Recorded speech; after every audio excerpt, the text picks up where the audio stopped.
9 hours' time.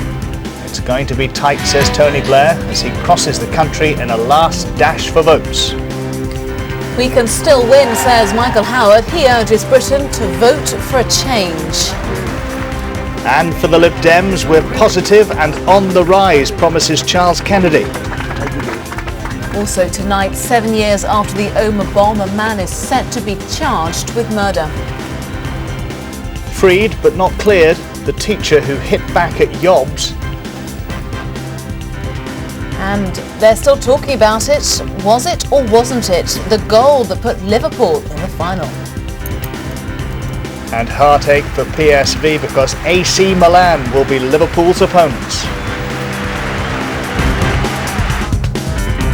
Sky News with Chris Roberts and Emma Crosby.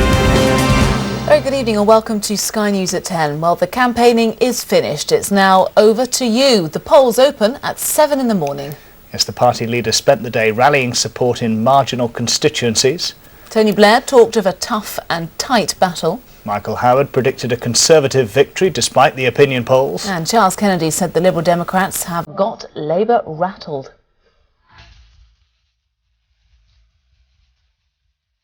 The end of the marathon. The last rally. And the last rallying call to the undecideds and the disgruntled. But you make a protest vote tomorrow, and you let in a Conservative MP. It's not the thing that you're protesting about that would change. What would change is the strength of the economy, the help for hard-working families, the investment in schools and hospitals and the communities of this country. Hey! Well done, Daddy. Don't waken the baby. Charles Kennedy was also on the last lap, flying back up to his constituency. He and his wife produced one of the images of the campaign. It's been really good. It's been really good. I've thoroughly enjoyed it. But most people seem to be glad it's over. Do you want one? Good morning. Do you? Yeah. Morning. Had enough? Even London Underground has. You'd like to take the material? Right up to the top of the road, please, because the station approaches all London Underground property. And even the Prime Minister admits we have. And over this next few hours, over this next few hours, you see all the public sitting there saying, oh no, you're not going to put me through some more of this, are they? Keep at it now, just 24 hours to go. 24 hours in a campaign in which the leaders have raced around the country, stirring up apathy. However, more than half of us will vote, and the leaders know it matters to the future levels of our taxation, immigration, minimum wage, and of course their careers. I just want people now to go out, particularly with so many close contests around the country, and vote for that positive alternative. It'll be better for the next Parliament, it will be better for the body politic of our country as a whole. Like the others, Michael Howard was campaigning in a marginal seat, and like the others, trying to pull in the undecideds, the indifferent, and even the hostile. Well, some of our friends from the other parties have been booing that. They obviously don't want the police to spend their time keeping our homes and our streets safe. Of course, some people care a lot.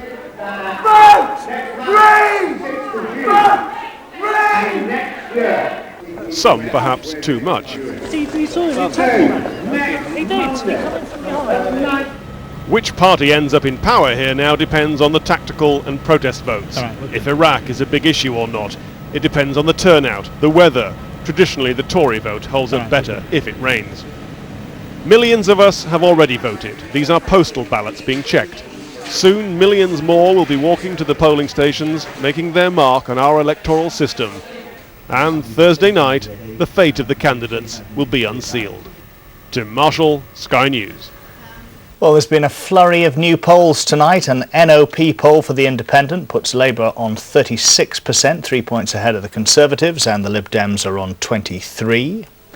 In the Daily Telegraph, a YouGov poll gives Labour a 5-point lead, with the Conservatives trailing on 32%. The poll, good news for the Lib Dems though, they're on 24%.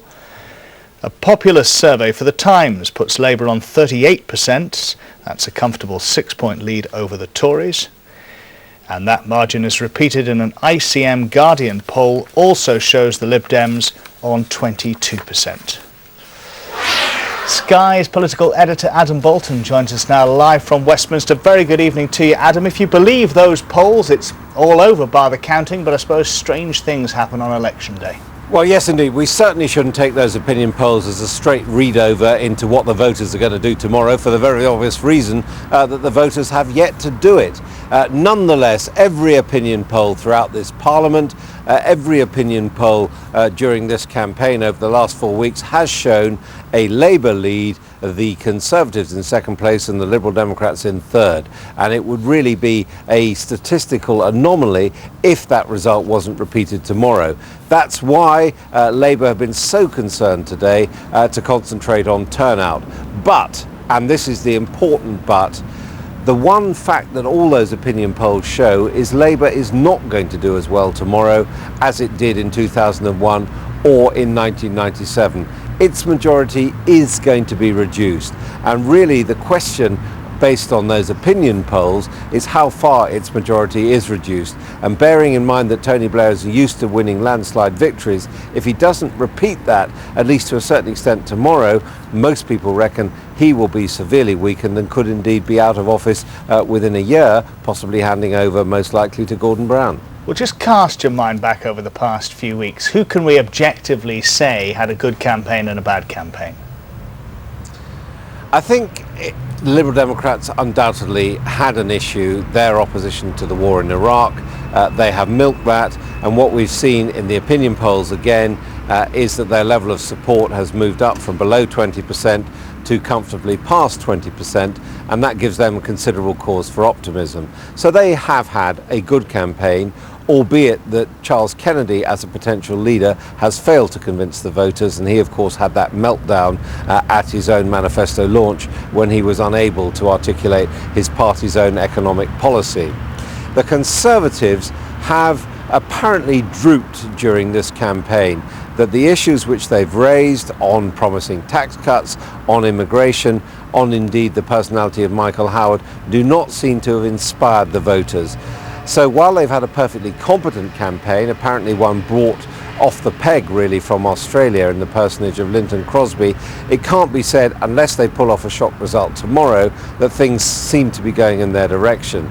Labour has fought an exclusively defensive campaign, and really the dramatic event of this whole election period has been the new coalition between Tony Blair and Gordon Brown. They do appear to be operating as a team in a way that they certainly haven't done for the last 4 years. Their body language now is better than it was in 2001. But what does that mean? Does that mean Tony Blair is going to hand over power sooner rather than later to Gordon Brown? Lots of Gordon Brown fans hope so, but there's no evidence of that at all. So Labour, Tony Blair, at the price of doing that deal with Gordon Brown, have had apparently a successful campaign, at least as far as the opinion polls are concerned. But what they haven't done is turn around the Iraq issue. There are still many people unhappy with going to war in the first place, and even more unhappy with the reasons for going to war which Tony Blair laid out, which subsequently in the case of weapons of mass destruction turned out not to be true. Just quickly, Adam, if we assume the polls are right, they could be wrong of course, what result, if we're looking at Labour, Conservative, Lib Dem, will keep all the three party leaders reasonably happy? I think it's impossible for all the three party leaders to win tomorrow. If the Liberal Democrats don't make dramatic gains, I think Charles Kennedy is toast, and I think it may well be that their expectations of 20 gains are exaggerated. If Michael Howard doesn't get beyond 200 seats, moving up from the 160 odd that the Conservatives now have, that will be a worse result than Michael Foot scored for Labour back in the early 80s, and I think he will be toast, although probably not sacked immediately. He'll be given a year or so's grace because the Tories won't know where to turn. Likewise, as I say, Tony Blair really needs to win big, 90 plus tomorrow. If not, within his own party, there will be the view that his era is coming to an end sooner rather than later. Adam, start thinking about a nice holiday on the beach. See you soon. Adam will of course be back at 11 o'clock this evening with the Bolton Factor, putting the last day's campaigning under the microscope. And the fastest and the best coverage of the election results will of course be right here on Sky News tomorrow night. Here's Julie Etchingham with all the details. Here on Sky News, we'll be bringing you the most comprehensive election results programme ever seen on British television. We built a special election night screen to ensure you get all the election news whenever you want it. Let's show you now how it works. Down there in the left-hand corner, the seat counter for each party. When the polls close at 10 o'clock on May the 5th, we'll zero it. Remember, whichever party gets the magic 324 seats will form the next government. Our ticker across the bottom will give you the latest information on the national share of vote, gains, losses and turnout. Above that, the Sky News Vidi printer, a constant stream of results as they happen, every count from every constituency in the country. And after the first few counts, we'll be making our Sky News forecast, not an exit poll, but a prediction based on real votes. Along the side of the screen here, all the latest election news, the big names to fall, the surprise winners. And if that's not enough, we'll also be taking you inside our virtual House of Commons to see the chamber fill up with the new MPs as they win their seats. Will the government benches remain red or will they turn blue? Find out on the Vote 05 results programme here on Sky News from 9 p.m. on Thursday. In other news this evening, 7 years after the Omagh bombing, a man is to be charged with murdering the 29 people who died in the explosion. Well, it follows a fresh investigation and a review of the forensic evidence by an international team of scientists. By the most cruel irony, it came as the peace process here was offering hope. The bomb killed 29, including a woman pregnant with twins. More than 300 were injured. Nearly 7 years on, and the real IRA bombers behind the worst single atrocity of the Northern Ireland Troubles have yet to be convicted. 12-year-old James Barker, who was on a day trip from County Donegal, was one of the children killed. His father Victor has campaigned relentlessly for justice. Like so many other relatives, we were absolutely delighted that this is the first inkling of a criminal prosecution that we've seen in the case in the 7 years since Omagh. And we're optimistic that it will lead eventually to a conviction, although of course that is a long process and we have to go through that process. This development comes after an extensive new investigation involving a review of all the forensic evidence by an international panel of experts. The police say the Omagh inquiry is very much a live investigation to which police continue to dedicate significant time and resources. The current position is that the senior investigating officer has received directions from the Director of Public Prosecutions, which are being processed. Papers are expected to be served on a man already in custody in Maghaberry Prison on terrorist charges, 35-year-old Sean Gerard Hoey from South Armagh. The development comes as a huge relief to the families who despaired at times of ever seeing anyone charged. Now, one of the biggest mass murder trials in British and Irish legal history is anticipated. Gary Honeyford, Sky News, Belfast. Honeyford joins us now live from Belfast. Gary, a very good evening to you. And the families of those killed in the Omagh bomb could have been forgiven for thinking that this day would never come. Very much so, and they have articulated that. Michael Gallagher in particular has been saying this evening, his son Aidan was one of those killed, has been saying this evening that there were times when they despaired that they would ever see a moment in time where someone was charged with these murders. They nevertheless have to wait to see that coming about. We're now anticipating on foot of this news that in a couple of weeks' time this man, Sean Gerard Hoey, will be served with papers outlining the charges. He's already on remand in Maghaberry Prison in connection with a number of explosive offences. So that will be the next step, and then the families have to go through on foot of that the trial, which, as I was saying in that report, is anticipated to be one of the biggest mass murder trials in British legal history. And the families hoping that more arrests may follow?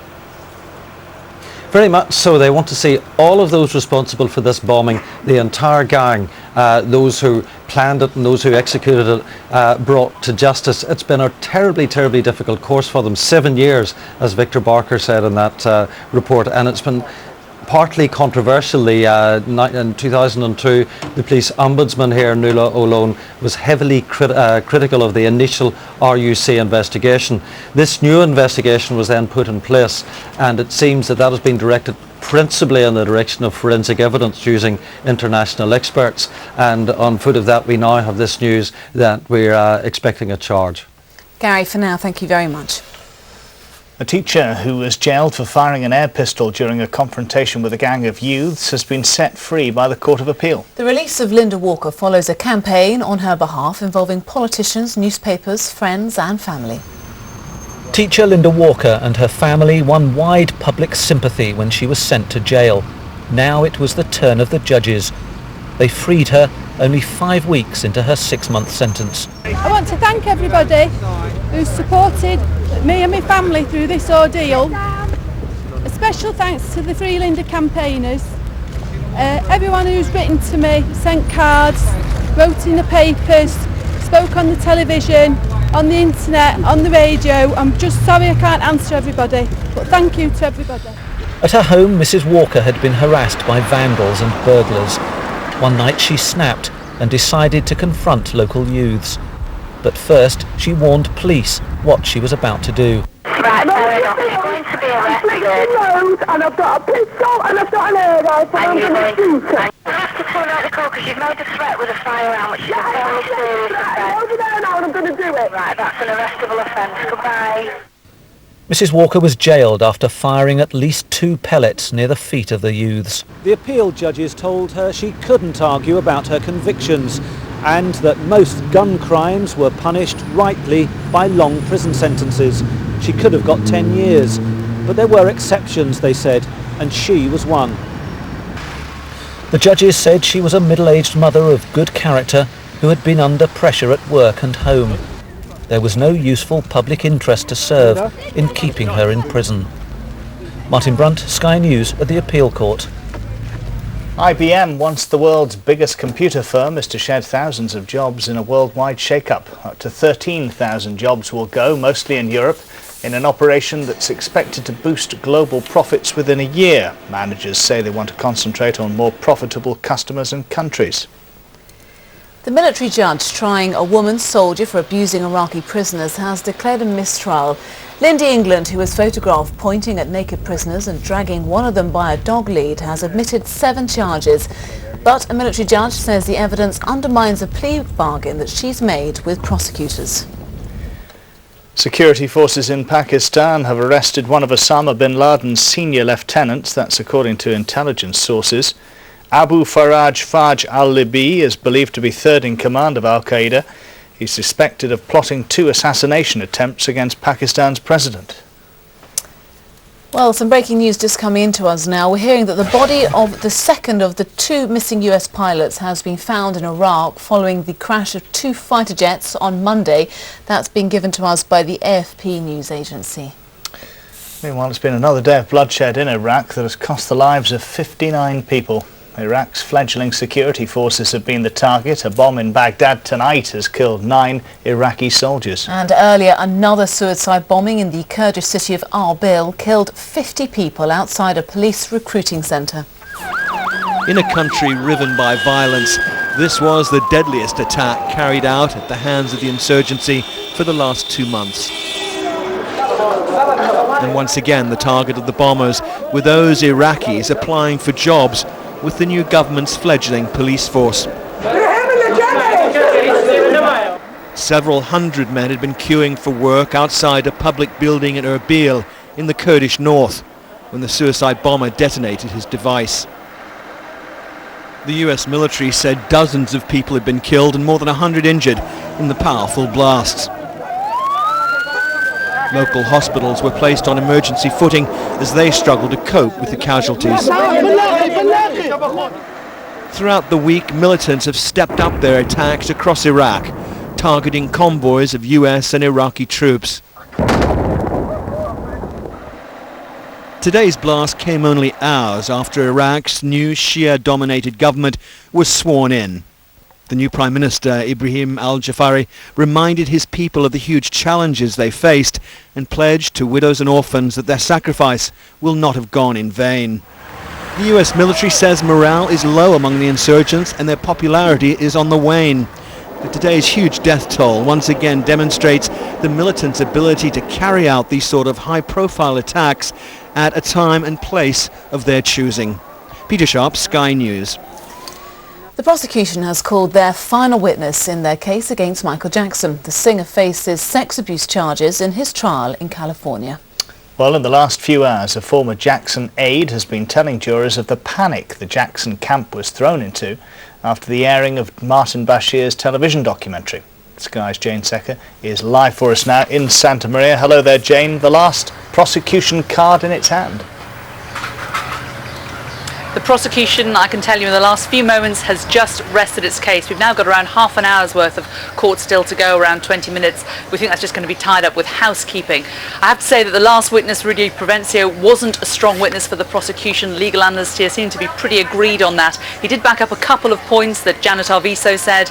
He said that some of Michael Jackson's associates had referred to the family being followed by killers. He referred to an escape from Neverland. He said something fishy was going on. But in cross-examination from Thomas Mesereau, he did very, very badly. He admitted that he'd changed his police statement. Only a few weeks ago it was given to him by the prosecution team, and he added some things to it, including adding Michael Jackson's name when it talked about the conspiracy charges. That went down very, very badly with Mr. Mesereau. He also admitted talking to the media, which of course witnesses aren't meant to do. He admitted that he taped phone conversations, and this was after he'd started being interviewed by the police, so he was essentially working as a police informer. And also there was a suggestion that he's going to profit from this. He was asked if he recalled a conversation that he had with Cynthia Montgomery. He was asked, do you remember telling Cynthia Montgomery, I'll give my lawyer the bullet points but not the notes, honey, that's a book. So that's the end of the prosecution's case. The defence, we believe, will begin tomorrow. Thanks, Jane. Quick reminder that Sky News is using actors to bring you a reconstruction of the main events in Michael Jackson's trial every Tuesday to Saturday at 9:30 a.m. We'll bring you highlights of the previous day's evidence. Well, let's have a look at the City News now. The FTSE 100, a good day as well, closing up some 21 points to 48.82. A broad rally in banks and drug stocks gave that market its fourth day of gains, and also a good strong day over in the United States. The Dow Jones, a triple-digit gain, up 127 points to 10,384. Also gains there on the tech-heavy Nasdaq. You're watching Sky News at 10, still to come this evening. Was it or wasn't it? Sky Technology provides the answer to Liverpool's disputed goal. Another good display on clay. Tim Henman reaches the third round of the Rome Masters. And the medical miracle of the injured firefighter who's astonished his doctors.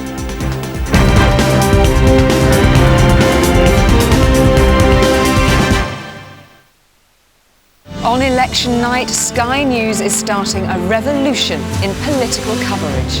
With 16 screens, you can choose how you watch the battle unfold. Follow the leaders, join us in the newsroom. It's your coverage designed by you. And with every result from across the country, we're going to any length to let you know who's won and by how much. Well, almost any length. Election night on Sky News, from ballot box to your box.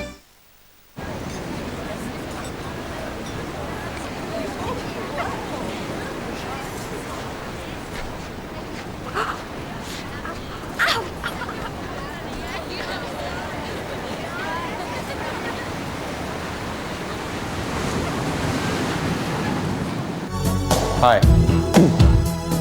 Hello. Hi, how are you? Around the world. All my boys and girls. Your mama, your sister, and your mama too. You were made for me. Everybody tells me so. You were made for me. Don't risk getting stuck with the wrong partner. With thousands of cars locally every week, it couldn't be easier to find your perfect partner in Auto Trader. Evening Primrose Oil, now only $1.99. That's 63% off. Naturally, you don't want to miss the better than half price sale at Holland & Barrett.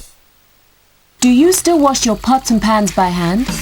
Make life easier with new Finish Power Boost, the first dishwasher booster for pots and pans. You can put them directly into your dishwasher. In addition to your detergent, just add Finish Power Boost outside your dispenser.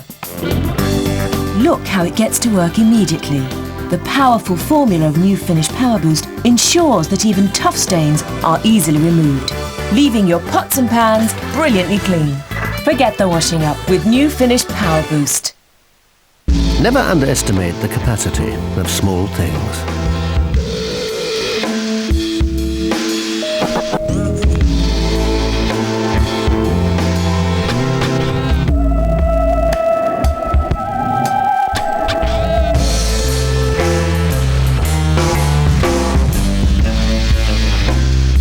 the spacious Hyundai gets.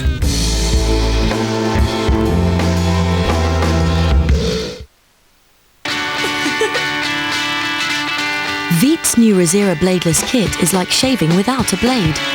Its soft flexi fins leave no cuts, dryness or stubble. The smoothness lasts up to twice as long as shaving. If only every feeling lasted as long. Veet Razira, voted Product of the Year. This is Sky News at 10, the top story tonight. The party leaders spent the final day of the election campaign in the key marginals. Tony Blair talked of a tough and tight battle. Michael Howard predicted a Conservative victory despite the opinion polls. And Charles Kennedy said the Liberal Democrats have got Labour rattled. Now, the big talking point in football is the goal that took Liverpool to the Champions League final at Chelsea's expense. The question, did it cross the line or didn't it? Well, through some high-tech magic provided by our colleagues on Sky Sports, we think we have the answer. It's been given! Liverpool are ahead! What a start! It's a debate which has animated football fans all day. Was it really a goal? I still don't know. You were there, Gary. You were level with that post. What was your view? I had a great seat. I was right above the linesman. You know, and my first instinct was goal. Sky Sports have tried to pin it down. Chelsea fans look away now. And what we're going to do is freeze it on the moment of contact. Right there. Now, we take it down. Could the referee have given this decision, Richard? The answer is absolutely not. So we take it on from there and we go to the far side. This is the opposite side to the linesman. Now look where Garcia had ended up. So let's take it over the top now. Here we go. Isn't the nation going to be talking about this tonight? Not in. We see it there. It's not in. It doesn't make any difference now whether the ball was over the line or not. Liverpool have come out 1-0 winners over 2 games, and that is the result, you know. And at the end of the game, it is only the result that matters. Paul Brennan, Sky News. Charlie, don't matter what our computers work out, Liverpool are going to Istanbul. Well, they are indeed, yes. And of course, these sort of computer graphics do take a while to put together. You couldn't interrupt a football match to check that kind of thing. So I think for the foreseeable future, it will be the referee and the linesman who decides these sort of things. Well, as you say, Liverpool will be playing AC Milan in the final of the Champions League. The Italians going through on away goals after losing 3-1 to PSV Eindhoven in the second leg of their semi-final, making it 3-3 on aggregate. Massimo Abruzzoni scoring the decisive goal in the first minute of injury time. In the Premiership, Newcastle have won their first league game for nearly 2 months. They beat Fulham 3-1 at Craven Cottage, thanks to goals from Darren Ambrose, Patrick Kluivert and Shola Amiobi. Consolation for Chelsea fans following their Champions League exit. Manager Jose Mourinho has agreed a new 5-year contract with the Premiership champions. And join me for Sportsline after news at 10. We'll have the goals from those Champions League and Premiership matches, Tim Henman and plenty more. Well, tonight's top stories. The party leaders spent the final day of the election campaign in the key marginals. It's going to be tough and tight, says Tony Blair. And 7 years after the Omagh bombing, a man is to be charged with murder. Let's take a look at the weather.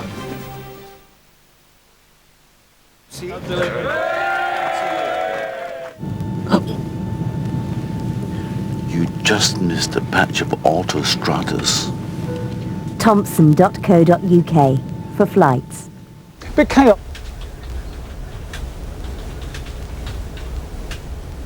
Moving towards Russia, the thunderstorms going that way. The Atlantic atmosphere is progressive. It's pushing a lot of cloud through France and Germany. The clouds down here evaporated, lovely for Spain and Portugal, but we've got this tumble of cloud coming into Britain from the north. So if it's sunny with you tomorrow morning in the south of England, it'll change, I think, as the sheet of cloud comes over. It's this tumble that's going to take over from the northwest. First of all, there's this to go in the southeast. It's been a little bit overcast, damp and dreary for the southeast. And then there's a clear slot coming over tonight, so temperatures will drop, particularly in rural parts of southeast England, could get even a touch of ground frost. So we start election day, 5th, with low temperatures down here, rain up here, but nowhere is it particularly severe, the weather. It'll be quite gusty and wet across the northern parts of Ireland, into Cumbria and the Lake District and Free Scalloway, brightening up in Scotland, but mainly the theme of the weather is cloudy.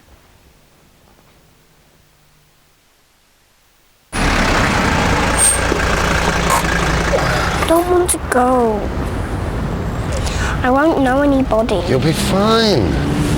Don't worry, okay? Go on, off you go. The Peugeot 206 Sport starts from just $8,995 with 1 year's free insurance, so you don't have to go to extreme lengths to own one.